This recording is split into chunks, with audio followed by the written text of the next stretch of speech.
आचार्य श्री लिखते हैं तन्मध्य भृगुलांछनो गरुड़गा। भृगुलांछन वाला एक पुरुष बाहर निकला और वो कैसा था? गरुड़गा। वो गरुड़ के ऊपर विराजमान था। जो गरुड़ जिसका वाहन है, आप गरुड़ जी को जानते हैं। गरुड़ जी कोई साधारण नहीं है। आपने जो कथाएं सुनी उसमें कहीं कहीं उल्लेख हुआ। आपने कल भी दक्ष की कथा सुनी थी, कल ही सुनी थी ना शायद, क्या? हाँ, कल थी। जो दक्ष प्रजापति हुए उनकी कई कन्याएं हुई। उसमें उनकी 2 कन्याएं एक और थी।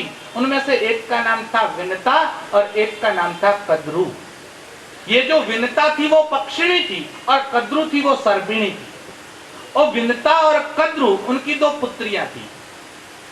अब दोनों का विवाह हुआ और दोनों का विवाह कश्यप के साथ हुआ। अब कश्यप की ये पत्नियां थी। अब दोनों साथ में रहती थी, लेकिन अगर सौत होती है तो एक दूसरे के प्रति ईर्ष्या का भाव होता है। अब शौक होने के कारण, सौतीली होने के कारण, एक दूसरे की सौत होने के कारण थोड़ा थोड़ा वैमनस्य रहता था। उसमें कद्रु को ज्यादा वैमनस्य था, विनता को तो नहीं था। लेकिन कद्रु ने सोचा इस विनता को कैसे करके अपने अंडर में लेना है, और इसलिए कद्रु ने एक बार विनता से कहा हम कुछ खेल खेलते हैं। विनता ने कहा क्या खेल खेलना है? बैठो भगवान का नाम स्मरण करो। बोले नहीं, कुछ खेल खेलना है। बोले क्या खेल खेलेंगे? बोले कोई शर्त करते हैं। बोले शर्त करेंगे फिर हार जाएंगे, क्या मतलब है? हम दोनों बहनें हैं, वैसे भी एक घर में रहना है, फिर शर्त क्यों करनी है? लेकिन कद्रु ने जिद की, नहीं आप खेलना नहीं चाहती मेरे साथ, आप मुझसे घृणा करती है, आपको मैं अच्छी नहीं लगती। विनता ने कहा नहीं ऐसा नहीं है, चलो शर्त करो, क्या शर्त करनी है? अब कद्रु ने कहा शर्त ऐसी करनी है, देखो एक काम करो, ये सूर्य नारायण के जो घोड़े हैं इसका रंग कौन सा है वो बताओ। इसने कहा सूर्य नारायण के घोड़े का रंग। अब सूर्य नारायण का जो घोड़ा है वो भी तो समुद्र मंथन में अंदर से निकला है और चंद्र के साथ रहा है, इसलिए वो तो श्वेत ही हो सकता है, वो श्वेत है। कद्रु ने कहा नहीं वो काला हो सकता है। इसने कहा नहीं वो श्वेत है, मुझे पता है। बोले तुम्हें पता है, लेकिन मैं कहती हूँ कि वो काला है, करो शर्त मेरे साथ। बोले शर्त लग गई। बोले क्या शर्त होगी? जो हार जाए उसको, जो जीत जाए उसकी दासी बन के जीवन भर रहना पड़ेगा।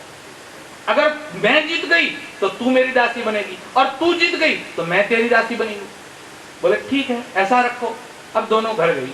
बात ऐसी हुई कि कद्रु के जो पुत्र है वो सब नाग है, सर्प है। तो कद्रु ने अपने पुत्रों को बुलाया और सर्पों से कहा तुम यहाँ से जाओ और सूर्य नारायण के घोड़े के पास जाओ और उनके आसपास लिपट जाओ और उसको काला बना दो, या फिर वहां जाकर अपने फुटकार से जहर फूंको और अपने काले विष से उसको काला बना दो। अब कद्रु के पुत्रों ने कहा हम तो ये नहीं कर सकते, ये बात गलत है।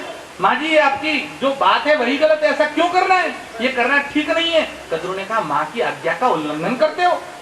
अब कई नाग सर्प ऐसे थे, उन्होंने कहा ठीक है हम माँ की आज्ञा का उल्लंघन करेंगे, हमको ये स्वीकार्य नहीं है। अब जब उन्होंने उल्लंघन करना स्वीकार कर लिया तो कद्रु ने अपने बेटों को ही शाप दे दिया और कद्रु ने कहा मैं तुम्हें शाप देती हूँ, तुमने माँ की आज्ञा का उल्लंघन किया है, आज से मेरा शाप है कि विनता का बेटा तुम्हें खा जाएगा। विनता का पुत्र यानी गरुड़, और गरुड़ से जिसका वैर है, गरुड़ सर्प को नहीं छोड़ता, तो मैं आज से शाप देती हूँ कि विनता का पुत्र तुम्हें खा जाएगा, उनके भय से तुम हमेशा कांपते रहोगे। और दूसरा शाप देती हूँ कि आज से तुम्हारे जो संतान होंगे तो उसकी माँ ही उनके संतानों को खा जाएगी। इसलिए सर्पिणी जो होती है वो अपने बच्चों को खुद खा जाती है। अब कद्रु ने शाप दे दिया। फिर कुछ नाग तैयार हुए, उन्होंने कहा ठीक है जैसा आप कहती है हम करने को तैयार है। फिर कुछ सांप गए भी सही। अब बात ऐसी हुई कि दूसरे दिन विनता गई और विनता और कद्रु का मिलन हुआ और विनता से कद्रु ने कहा चलो हम सूर्य नारायण की ओर जाते हैं और देखते हैं घोड़े का कलर कौन सा है। और घोड़े का रंग देखने के लिए विनता से कहा तुम पंखिणी हो, मैं तुम्हारे ऊपर बैठ जाती हूँ, और तुम उड़ सकती हो तो तुम उड़ो, मैं तुम्हारे ऊपर बैठूंगी। अब कद्रु ऊपर बैठ गई, विनता उड़ने लगी, उड़ते उड़ते सूर्य नारायण के पास जाने लगी। अब जैसे जैसे ऊपर उठने लगी, सूर्य नारायण पास आने लगे तो गर्मी बहुत होने लगी, और गर्मी क्या अग्नि बरसने लगी, इतनी भयंकर गर्मी होने लगी कद्रु से सहन नहीं हुआ। कद्रू ने कहा बस अब आगे नहीं जाना है, मैं हार गई, तुम यहां से वापस करो। विंता ने कहा नहीं, शर्त हुई है, अब शर्त का मैं पालन न करूं तो मैं दोषी हो जाऊंगी, इसलिए शर्त का पालन तो आवश्यक है। कद्रू थोड़ा सहन कर लो। लेकिन कद्रू से सहन नहीं होता था। कद्रू ने कहा मैं हार गई, मैं स्वीकार कर लेती हूँ। विंता ने कहा नहीं नहीं, अब तो हम जाएंगे। विंता उड़ती रही, लेकिन सूर्य नारायण का जो ताप था वो ज्यादा हो गया। अब विंता के मुख से खल्लोक शब्द निकल पड़ा और विंता ने खल्लोक नाम से सूर्य नारायण की स्तुति की। सूर्य नारायण ने अपना जो ताप था वो कम कर दिया। फिर विंता वहां पर गई और विंता ने दूर से ही देखा सूर्य नारायण के घोड़ों का वर्ण जो रंग था वो श्वेत की जगह ब्लैक मतलब काला हो चुका था, क्योंकि कद्रू के पुत्र यानी सर्प गए और वो पीछे घोड़े की पूंछ में छिप गए और उनके विष के कारण उनका कलर जो था, उनका रंग जो था वो श्वेत की जगह श्याम हो गया। अब श्याम घोड़ों को देखा, कद्रू ने तो नहीं देखा, विंता ने ही देखा। लेकिन विंता ने कहा कद्रू मैं हार गई, मैं जानती हूं कि ये घोड़े सफेद है, मुझे पक्का पता है कि ये घोड़े सफेद है, लेकिन मेरा भाग्य ही कुछ कठिन है और मेरे दुर्भाग्य के कारण आज मुझे ही ये घोड़े श्वेत की जगह श्याम दिख रहे हैं। मैं हार स्वीकार करती हूं और आज से मैं तुम्हारी दासी हूं। विंता और कद्रू नीचे आ गई। नीचे आने के बाद विंता ने उसका दासीपना स्वीकार कर लिया। रोज जाती, कद्रू जो कहती वो करती। अब कद्रू क्या करती, रोज उसके ऊपर बैठ जाती, आज इस पहाड़ पर ले चलो, आज उस पहाड़ पर ले चलो, आज ये नगर दिखाओ, आज वो नगर दिखाओ, पूरी दुनिया घूमने के लिए विंता को बहुत कष्ट देती। और विंता दिन भर काम करते करते करते दासीपना करके थक जाती। एक दिन शाम को विंता थक कर घर आई, तब गरुड़ जी घर पर आए हुए थे। गरुड़ विंता के पुत्र हैं। अब गरुड़ जी घर पर आए हुए थे। माँ के चेहरे ऊपर उदासीनता देखी, थकावट देखी और गरुड़ जी ने पूछा माँ क्या बात है, आप कुछ चिंतित है, आपको कुछ कष्ट है, आप कुछ दुखी हैं? माँ ने कहा नहीं नहीं ऐसा कुछ बात नहीं है। बोले नहीं नहीं माँ, मैं इसलिए पूछ रहा हूँ कि मेरे जैसा पुत्र होते हुए अगर आपको कोई दुख दे रहा है तो मेरा पुत्र होने में धिक्कार है। जो पुत्र होते हुए माँ के कष्ट को दूर नहीं कर सकता उसका पुत्र होना ही लज्जित है और मैं अपने आप को शर्मिंदगी महसूस करता हूँ। मेरी माँ के ऊपर कष्ट पड़ रहा है तो मेरे जीने में धिक्कार है, मैं अपने आप में शर्मिंदगी महसूस करता हूँ। माँ सही सही बताओ बात क्या है। और जब गरुड़ जी ने ये सब कहा तब विंता ने कहा बात ऐसी है बेटे, और जो जो हुआ था वो सब का सब उन्होंने बता दिया कि ऐसा ऐसा हुआ और मैंने उसका दासीपना स्वीकार किया है। गरुड़ जी ने कहा तुम बहने हो और दूसरी बात कि वो तुम्हारी सौत है और सौत के साथ तुमने ये किया, ये सब अच्छा तो नहीं हुआ है, लेकिन माँ मैं तुम्हें उस दास्ता से मुक्त देखना चाहता हूँ। तुम जाओ और कद्रू के पुत्रों से और कद्रू से पूछो कि वो मुझे मुक्त कैसे कर सकते हैं। जो शर्त रखेंगे मैं पूरी करने के लिए तैयार हूँ।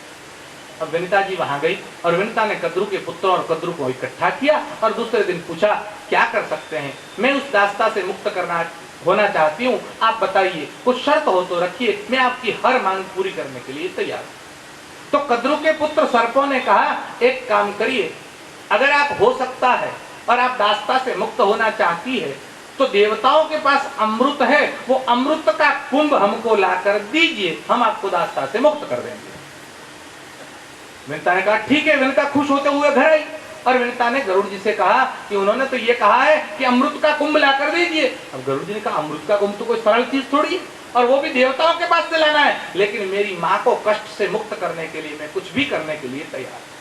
गरुड़ जी उठने लगे। गरुड़ जी का स्वरूप इतना विशाल और विराट था कि गरुड़ के पंख हिलने लगे। स्वर्ग लोक के पास से जब गरुड़ जी यहाँ से पसार हुए और उनके पंख से आसपास में देवता नाग गंधर्व सब जो देख रहे थे, ये क्या है, सूर्य तो हो नहीं सकता, ये अग्नि नहीं हो सकता, ये तारे भी नहीं हो सकते, ये है कौन कि इतना प्रकाशमान है और इतनी वेग से जा रहे हैं, ये पवन भी तो नहीं है, ये है कौन। और गरुड़ जी ने अपने पंख हिलाए, देवता वहां से उड़कर कहीं के कहीं खो गए।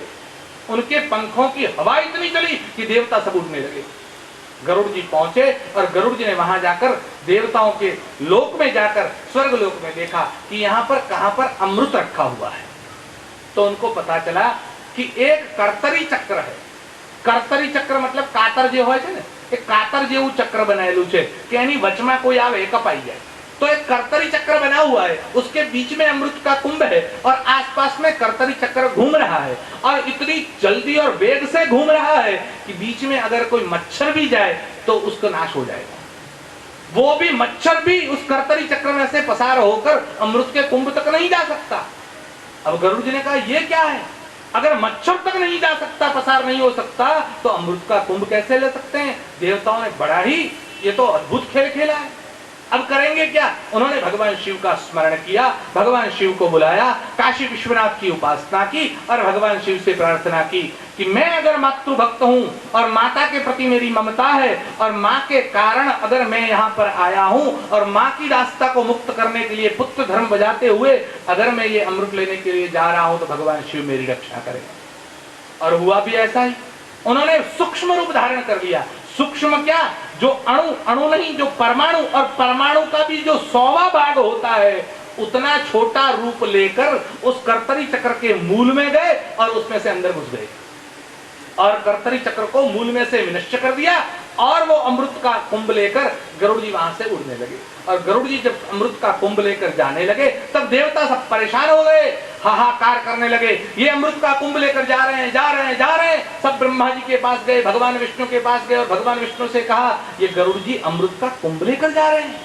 भगवान विष्णु का ये ठीक बात नहीं है, गरुड़ जी ये ले जा रहे हैं, ये अच्छी बात नहीं है, क्या करेंगे? भगवान विष्णु युद्ध के लिए गरुड़ जी को ललकारते हुए आ गए और भगवान विष्णु ने कहा गरुड़ से हमसे युद्ध करो फिर ले जाओ। और भगवान विष्णु के साथ गरुड़ का युद्ध हुआ और युद्ध भी इतना भारी हुआ, 24 घंटे मतलब एक अहोरात्र तक युद्ध चला। भगवान विष्णु को लगा ये भी कोई मामूली नहीं है, इसकी तो ताकत बहुत ज्यादा है।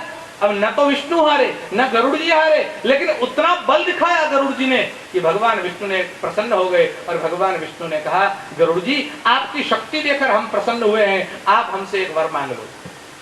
अब जब भगवान विष्णु ने कहा कि हम आपके ऊपर प्रसन्न है, एक वर मांग लो, तब गरुड़ जी ने कहा हम भी आपके ऊपर प्रसन्न हो गए, आप 2 वर मांग लो। अब जब विष्णु कहते हैं कि 1 वर मांग लो तो गरुड़ जी कहते हैं 2 वर मांग लो। भगवान विष्णु का क्या बात कर रहे हो? बोले हाँ मैं भी प्रसन्न हूं आज, क्योंकि आज मुझे भी कोई युद्ध करने वाला मिला है। ठीक है ऐसा करो आप 2 वर मांग लो और जल्दी मांगो, मुझे उतावल जल्दी जाना है। भगवान विष्णु ने कहा ठीक है तो 2 वर हमें दे दो। बोले कौन से वर चाहिए? जो चाहिए मांग लो। भगवान विष्णु ने मांगा और भगवान विष्णु ने प्रथम वर मांगते हुए कहा मुझे ऐसे ही सशक्त वाहन की जरूरत है, आप आज से मेरे वाहन बन जाइए। गरुड़ जी को वाहन बना लिया, गरुड़ जी ने स्वीकार कर लिया, ठीक है मैं वाहन बनने को तैयार हूं। दूसरा वर मांगिए। देखिए गरुड़ जी को लाया नहीं गया, गरुड़ जी स्वयं गए हैं और वर देकर भगवान विष्णु को। और भगवान विष्णु ने दूसरा वर मांगा, ये अमृत तुम जो लेकर जा रहे हो वो सर्पों को दोगे तभी तुम्हारी मां मुक्त होगी। बोले हाँ। अब सर्पों को देने के बाद इस अमृत को सर्पों के पास कैसे वापस लाना है उस युक्ति में हमारे साथ शामिल हो जाओ और हमको अमृत वापस दिलाने में सहयोग करो। अब विष्णु ने दोनों चीजें मांग ली और गरुड़ जी ने दोनों बातें स्वीकार कर ली।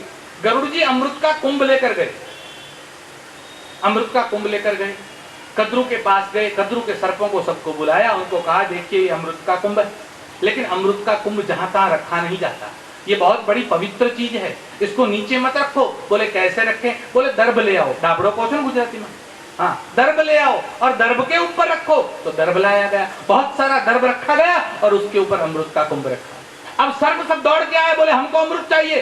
गरुड़ जी ने कहा ठहरो पहले मैं आपको विधि बता देता हूँ। बोले क्या विधि है? देखो आप अपवित्र स्थिति में अगर इसका स्पर्श करोगे तो अच्छा नहीं होगा, परिणाम बुरा हो सकता है। आपने राहु केतु की दशा देखी है और इसलिए आपसे पहले से कहता हूं जाओ स्नान करो, पवित्र हो जाओ और बाद में आकर अमृत ग्रहण करो। बोले ठीक है ये बात तो सही है, ऐसा ही करना पड़ेगा, तभी तो देवताओं के पास अमृत है, नहीं तो राक्षसों के पास होता। बोले ठीक है आप जाओ, अब मेरी माँ को पहले विमुक्त कर दो। बोले ये तुम्हारी माँ आज से दास्ता से मुक्त है। गरुड़ जी वहां से लेकर विनता को आ गए, विनता जी मुक्त हो गई। अब नाग सब सर्प सब गए स्नान करने के लिए, पवित्र होकर सब आए और वहां आकर देखते तो क्या हुआ, भगवान विष्णु दूसरे स्वरूप से आए और वो अमृत का कुंभ था वो लेकर चले गए। अब वो स्नान करने के लिए और यहाँ पर अमृत का कुंभ गायब हो गया। जब अमृत का कुंभ गायब हो गया तब सांपों ने कहा तो क्या हुआ, कौन ले गया, कौन लेगा, देखा कोई लेके जा रहा है, अब क्या करें। गरुड़ जी ने तो शर्त पूरी कर दी, उनकी तो शर्त पूरी हो गई, विनता जी मुक्त हो गई, अब क्या किया जाए।